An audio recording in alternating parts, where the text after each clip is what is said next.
어딘가 스산한 분위기가 풍기는 산속. 그 속에서 발견한 그냥 건 돌이 아닌데? 이거. 그렇지, 사람 얼굴이지. 땅 속에 파묻혀 있었던 건 사람의 얼굴이 새겨진 석상이었는데요. 그런데 놀라운 건 이런 석상이 한두 개가 아니라는 겁니다. 대체 정체가 뭘까? 서울 은평구 도심 한복판에 자리한 이말산. 바로 이 산 전체에 정체를 알 수 없는 석상들이 묻혀 있다는데요. 비석들이 넘어진 비석들도 막 있고 그래. 요 밑에 가면은 못 불러진 것도 있고 그 돌비석 같은 거. 이거 파보면 비석 많을 거예요, 여기. 얼마나 많이 분포돼 있는지 등산객들도 비석과 석상에 대해 잘 알고 있었습니다. 야트막한 산 중턱에서 발견된 돌무더기. 각진 직사각형부터 다양한 모양의 비석들이 놓여 있는 걸 볼 수 있었는데요. 발견된 것들은 저마다 독특한 무늬를 갖고 있었습니다. 왜 이렇게 많은 비석들이 버려져 있는 건지 볼수록 의문만 커져갑니다. 옛날 왜 어른들 그 시대에 머리 비석 같은 거 세워놓잖아요. 동자승 같은 거 목 이렇게 잘라나간 거지. 잠시 후 땅속 깊이 묻혀 있는 석상을 발견했는데요. 석상을 덮고 있던 낙엽과 흙을 걷어내고 땅 위로 들어올리자 파묻혀 있던 석상이 모습을 드러냅니다. 그런데 이거 목 잘린 석상 같은데요? 목이 잘린 채 몸통만 남아있는 석상을 마주하니 오싹한 기운이 감도는데요. 근처에 묻혀있던 또 다른 석상을 파봤더니 이번엔 모로 누워있는 석상이 땅속에 잠들어 있었습니다. 이말산에서 발견된 석상과 비석만 약 1,500개, 축구장 150개에 달하는 면적에 골고루 퍼져 있었는데요. 그런데 이말산에서 발견된 건 비석과 석상뿐만이 아니라고 합니다. 가다 보면 전부 다 오래된 데는 봉봉이 다 허물어지고 그런 것도 있고. 이런 게 다 무덤아니에요. 어디요? 이게. 무덤이 있다고요?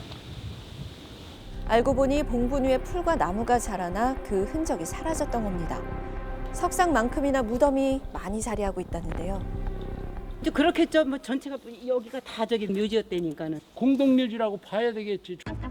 우리가 익히 알고 있는 묘지와는 사뭇 다른 이말산의 흔적들.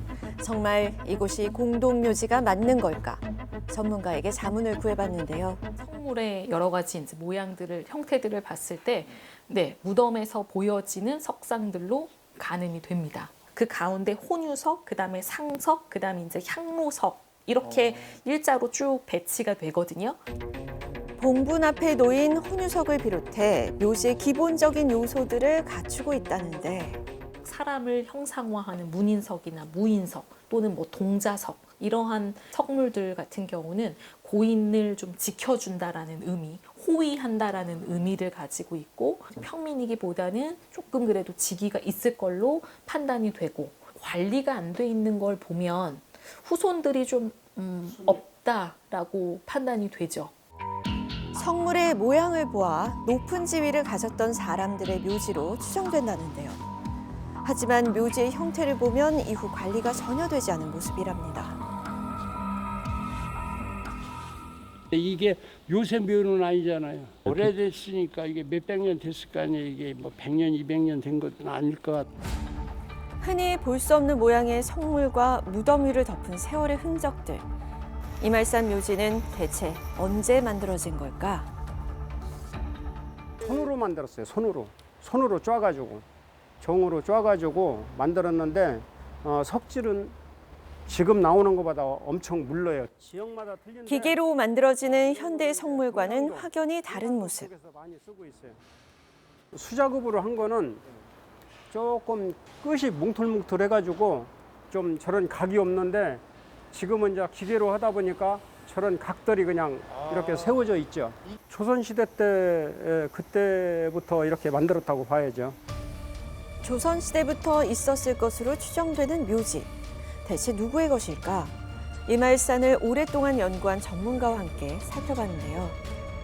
이말산에는 임상궁, 이상궁 등 많은 궁녀들이 이렇게 묻힌 산이 되겠습니다.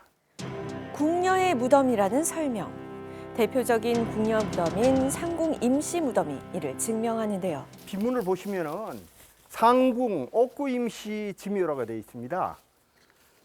이분은 이제 인조 때에 13살에 입궁을 해서 세 분의 왕을 이렇게 모셨고, 그 다음에 이제 숙종인 부인 명안공주도 모셨기 때문에 출궁해서 명안공주의 제사를 받들게 했다. 상궁급이 돼야 정품, 뭐 종구품 주변궁 이상, 궁관급은 돼야 이렇게 비석을 세울 수 있었으니까.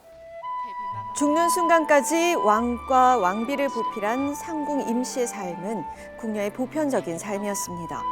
대부분 10대 초반에 입궁해 약 30년을 일해야 비로소 상궁이 될 수 있었고, 궁녀로 사는 동안 궁 밖으로는 나갈 수 없었죠.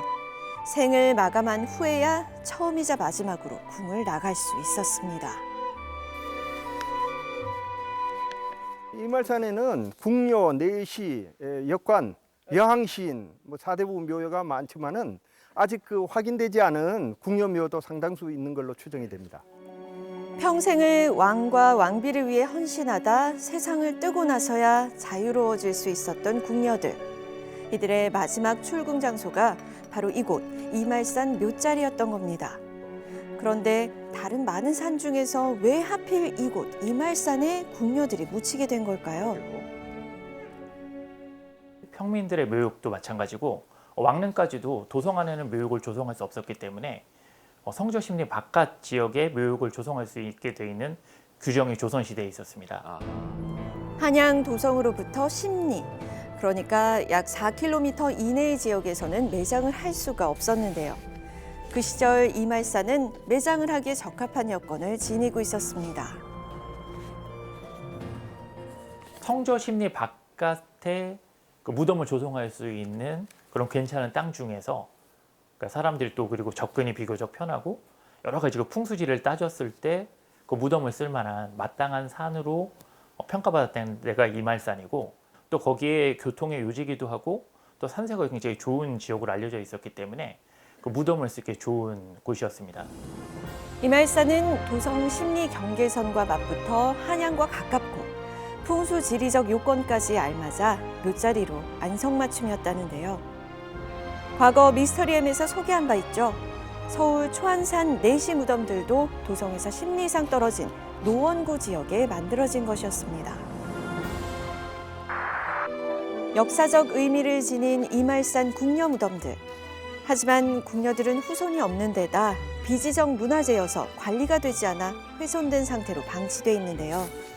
기록들이 별도로 이렇게 막 되어 있는 건 없어요. 이게 그냥 산재돼 있거든요, 이렇게 무덤들이. 정식으로 등록된 문화재는 아니고 비지정 문화재니까 저희가 딱 관리하고 있는 문화재는 아니거든요. 평생 왕족을 보필하며 살았지만 지금은 무성한 잡초만이 그들의 곁을 지켜주고 있었습니다. 서울 이말산에 남겨진 석상과 무덤의 정체, 바로 조선 궁인들이 남긴 삶의 마지막 흔적이었습니다.